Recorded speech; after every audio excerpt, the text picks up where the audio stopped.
आज 70 साल के बाद जम्मू कश्मीर के लोगों के साथ इतना बड़ा धोखा किया गया और उस रियासत को इस हद तक गिराया गया कि उससे उसका बजट, उसके फैसले करने का हक भी छीना गया। ऐसा होता है कि उस स्टेट का बजट वो स्टेट खुद ना बनाए, उन पे वो थोपा जाए, वो फैसले उन पे थोपे जाए। हमसे हमारा हक छीना गया, हमसे हम हर तरह के वो डेमोक्रेटिक राइट्स जो उस स्टेट के बनते थे 2019 में आपने छीने। 370 एक कड़ी थी जिसके जरिए हम इस मुल्क से जुड़े थे और उस आइन के उस आर्टिकल के जरिए हमें वो हुकूक दिए जाते थे, हमें हमारे सब्जेक्ट्स पे लेजिस्लेट करने का हक दिया जाता था। हमसे पूछे बगैर 370 यहाँ पे छीना गया, हमसे पूछे बगैर हमारे खिलाफ फैसले लिए गए, हमसे पूछे बगैर हमारा स्टेटस, हमारा डेमोक्रेटिक राइट हमसे छीना। बिट्रेयल है, धोखा है जम्मू कश्मीर के लोगों के साथ। ये डेमोक्रेसी के साथ एक बहुत बड़ा मजाक है। आगा सैयद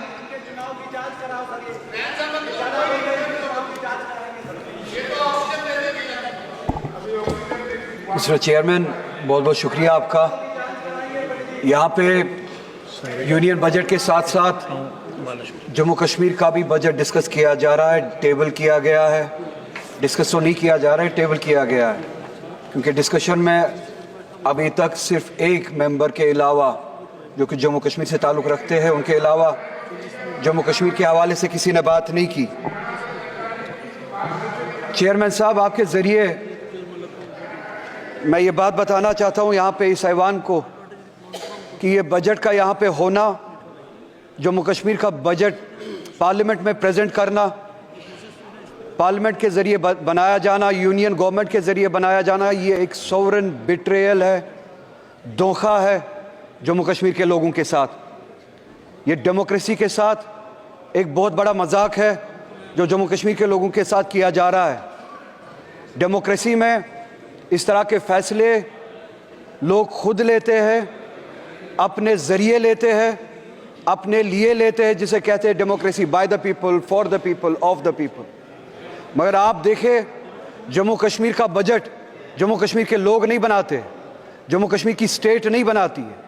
आज 70 साल के बाद जम्मू कश्मीर के लोगों के साथ इतना बड़ा धोखा किया गया और उस रियासत को इस हद तक गिराया गया कि उससे उसका बजट, उसके फैसले करने का हक भी छीना गया। उन वादों के प्रिंसिपल्स के बरक्स, जिन प्रिंसिपल्स के बुनियाद पे हमने इस यूनियन के साथ एक्सेशन किया था कि हम अपने फैसले खुद लेंगे, ये स्टेट, जम्मू कश्मीर की स्टेट अपने फैसले खुद लेंगे, अपना रास्ता खुद बनाएगी और वो इख्तियार और वो पावर इस यूनियन के कॉन्स्टिट्यूशन ने हमें दिया था। आज आप देखिए, हमें न सिर्फ अपने फैसले लेने का इख्तियार नहीं है, न सिर्फ अपने बारे में फैसले और रास्ते बनाने का इख्तियार नहीं है, बल्कि हम पे फैसले थोपे जाते हैं। बजट यहाँ पे बनाया जाता है। आज आप मुझे बताइए, हर एक रियासत का, हर एक स्टेट का बाशिंदा यहाँ पे बैठा हुआ है। किस स्टेट में ऐसा होता है कि उस स्टेट का बजट वो स्टेट खुद ना बनाए, उन पे वो थोपा जाए, वो फैसले उन पे थोपे जाए। हमसे हमारा हक छीना गया, हमसे हम हर तरह के वो डेमोक्रेटिक राइट्स जो उस स्टेट के बनते थे 2019 में आपने छीने। 370 एक कड़ी थी जिसके जरिए हम इस मुल्क से जुड़े थे और उस आइन के उस आर्टिकल के जरिए हमें वो हुकूक दिए जाते थे, हमें हमारे सब्जेक्ट्स पे लेजिस्लेट करने का हक दिया जाता था। हमसे पूछे बगैर 370 यहाँ पे छीना गया, हमसे पूछे बगैर हमारे खिलाफ फैसले लिए गए, हमसे पूछे बगैर हमारा स्टेटस, हमारा डेमोक्रेटिक राइट हमसे छीना गया। नतीजा ये है कि आप आज कहते हैं कि जम्मू कश्मीर यूनियन टेरिटरी है, जिसे मैं आज भी कबूल नहीं करता हूँ। एक ऐसी रियासत जिसके पास अपनी लेजिस्लेटिव पावर थी, कॉन्स्टिट्यूशनल पावर थी, आज उनके पास कुछ नहीं है। नतीजा ये निकला कि बजट यहाँ पे बनाया जाता है और उस बजट में मजाक किया जाता है जम्मू कश्मीर के लोगों के साथ। एम्प्लॉयमेंट के हवाले से आप देखिए, जम्मू कश्मीर की रियासत 2019 के बाद आज पहली बार 70 सालों में पहली बार अनएम्प्लॉयमेंट मुल्क में सबसे ज़्यादा है जम्मू कश्मीर है। इनके अपने आदाद शुमार है, पहले नंबर पे या दूसरे नंबर पे आज पहली बार, क्योंकि हमसे हमारे इख्तियारात छीने गए, डिसीजंस हम नहीं लेते, आपका वाइस रॉय वहाँ पे डिसीजन लेता है, जिसे आप LG कहते हैं। नतीजा ये निकला, अनएम्प्लॉयमेंट सबसे ज़्यादा है।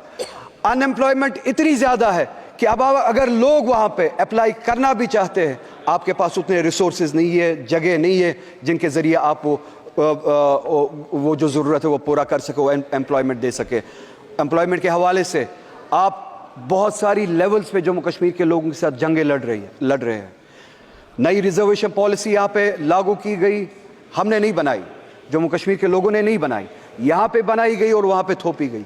70% रिजर्वेशन बढ़ाई गई, ओपन मेरिट को 30% तक कम किया गया। ओपन मेरिट के लिए अब जगह सिर्फ 30% बनती है। ये एक ऐसी लड़ाई है जहाँ पे ये चाहते हैं कि वहाँ पे क्लास वॉर हो, सोसाइटी के जो मुख्तलिफ सेक्शंस है आपस में लड़े, जो हमारे बैकवर्ड क्लासेस है जिनके लिए हम चाहते और हमेशा से रिजर्वेशन थी और हम चाहते थे उनको सपोर्ट मिले, वो ऊपर आए, उनको ऊपर ओपन मेरिट के साथ लड़ाया जा रहा है। क्योंकि तनासुब जो है, रेशो जो है पॉपुलेशन का, उस हद तक नहीं है जिस हद तक रिजर्वेशंस बढ़ाई गई। 70% के हद तक रिजर्वेशंस बढ़ाई गई, ओपन मेरिट को घटाया गया, जिससे क्लास वॉर, सेक्शन वॉर होने का एक खदशा है। मेरी गुजारिश करते हुए शर्म आती है, क्योंकि मैं फिर से कहूँगा, हमारे हाथ में इख्तियार ही नहीं है। इन्हें भी सोचना चाहिए।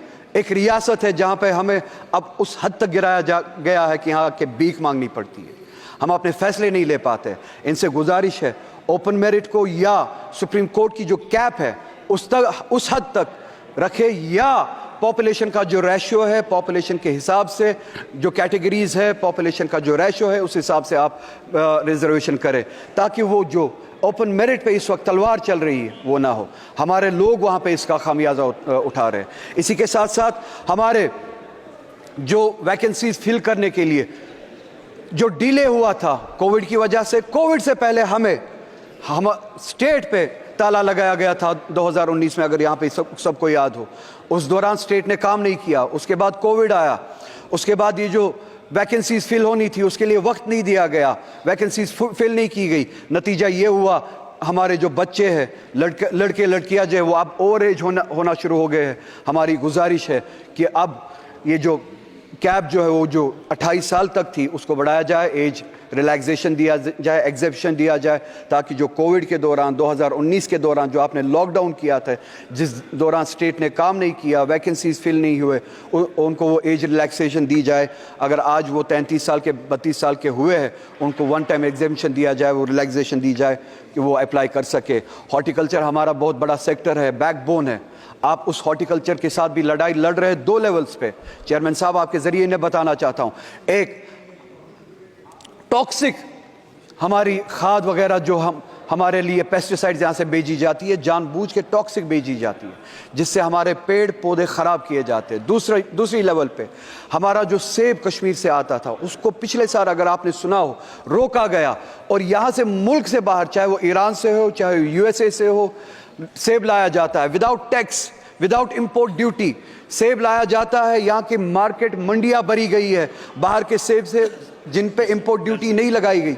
कश्मीर से आने वाला सेब उसको रोका जाता है, कश्मीर की हॉर्टिकल्चर को टॉक्सिक पेस्टिसाइड से ख़राब किया जाता है। 2 लेवल्स पे हमारे साथ जंग लड़ी जाती है। हमारी इकोनॉमी को कमज़ोर किया जाता है, हमारे हॉर्टिकल्चर को कमज़ोर किया जाता है। मेरी गुजारिश है, हम चाहते हैं, जम्मू कश्मीर की आवाम चाहती है कि इंपोर्ट ड्यूटी लगाई जाए, जो बाहर से सेब आता है उस पर इंपोर्ट ड्यूटी लगाई जाए, और जो ये टॉक्सिक पेस्टिसाइड हमें भेजा जाता है उस हवाले से काम किया जाए। ये पेस्टिसाइड हमारे बीच ना भेजा जाए, हमारे साथ इस तरह की जंगें ना लड़ी जाए। हमें जी हाँ, मैं वो बात भी करूँगा। वक्त मेरे पास ज़्यादा नहीं है, आपका हाथ घंटी पे है। हमारे साथ हर तरह की ज़्यादती होती है, वक्त भी उसी तरह की एक ज़्यादती है, मैं जानता हूँ। मैं एक बार ना चाहते हुए यहाँ पे दोहराना चाहता हूँ, मैं यहाँ पे इलेक्शन की भीख मांगने के लिए नहीं आया हूँ। मैं यहाँ पे अपना स्टेटस और अपना कॉन्स्टिट्यूशनल राइट जो 370 के ज़रिए हमें दिया गया था वो मांगने आया हूँ। मगर जाते जाते यहाँ पे ये इस वक्त की स्पीच कंक्लूड करते करते चेयरमैन साहब, आपके ज़रिए पूरे मुल्क को याद दिलाना चाहता हूँ कि सुप्रीम कोर्ट ने इस गवर्नमेंट को डायरेक्शन दी थी कि सितंबर तक वहाँ पे डेमोक्रेटिक गवर्नमेंट कायम की जाए। सुप्रीम कोर्ट की डायरेक्शन के मुताबिक अगले महीने सितंबर का महीना शुरू होने वाला है, मगर अभी तक, बस एक मिनट में कंक्लूड कर रहा हूँ, अभी तक वहाँ के डेमोक्रेटिक वहाँ के इलेक्शन के लिए अभी भी कोई प्रोसेस शुरू नहीं हुआ है। आपसे गुजारिश है, डेमोक्रेसी के लिए, for the spirit of democracy, उन्हें डायरेक्शन दे, कम से कम सुप्रीम कोर्ट की डायरेक्शन पे अमल करे और वहाँ पे इलेक्शंस कराए। और यहाँ पे जैसे कि अखिलेश जी ने कहा, सीटें अगरचे इन्होंने बढ़ाई है, जो ये मुल्क भर में रिजर्वेशन और पिछड़े हुए क्लासेस के बारे में बातें करते हैं, उस हवाले से ये जवाब दे बजट में और अपने प्लान में। जम्मू कश्मीर की असेंबली में इन्होंने उस हवाले से क्या किया है। मैं आपका बहुत ही ज़्यादा शुक्रगुजार हूँ, आपने मुझे वक्त दिया। वक्त